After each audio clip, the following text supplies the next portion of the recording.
DCC ಬ್ಯಾಂಕ್ನ ನೌಕರರಾದಂತಹ ನಿಂಗಪ್ಪ ಕರಣ್ ಅವರ ಮೇಲೆ ಹಲ್ಲೆ ಮಾಡಿದ್ದಾರೆಂದು ಮಾನ್ಯ ಅಥಣಿ ಶಾಸಕರಾದಂತಹ ಲಕ್ಷ್ಮಣಣ್ಣ ಸವದಿಯವರ ಮೇಲೆ ಮತ್ತು ನಮ್ಮ ಯುವ ನಾಯಕರಾದಂತಹ ಚಿದಾನಂದ ಸವದಿಯವರ ಮೇಲೆ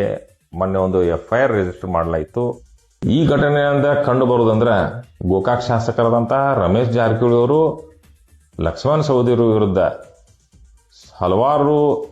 ಚುನಾವಣೆಗಳಲ್ಲಿ ಸೋಲನ್ನು ಅನುಭವಿಸಿ ಲಕ್ಷ್ಮಣ ಸವದಿ ವಿರುದ್ಧ ರಾಜಕೀಯವಾಗಿ ಒಂದು ಷಡ್ಯಂತ್ರ ಮಾಡಬೇಕಂತ ಹೇಳಿ ಈ ರೀತಿ ಅಲ್ಲಿಯ ನೌಕರರನ್ನ ಬೇರೆ ಕಡೆ ಟ್ರಾನ್ಸ್ಫರ್ ಮಾಡಿ ಇಲ್ಲಿ ರೈತರಿಗೆ ಅಥವಾ ಸೌದಿ ಸಾಹೇಬರ ಬೆಂಬಲಿಗರಿಗೆ ಕಿರುಕುಳ ಕೊಡಬೇಕು ಮತ್ತು ರಾಜಕೀಯವಾಗಿ ಇವ್ರನ್ನ ಹೆದರಿಸಬೇಕು ಅನ್ನುವಂಥ ಒಂದು ಷಡ್ಯಂತ್ರ ಭಾಗವಾಗಿ ಇವತ್ತು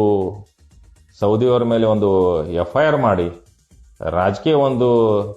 ದ್ವೇಷ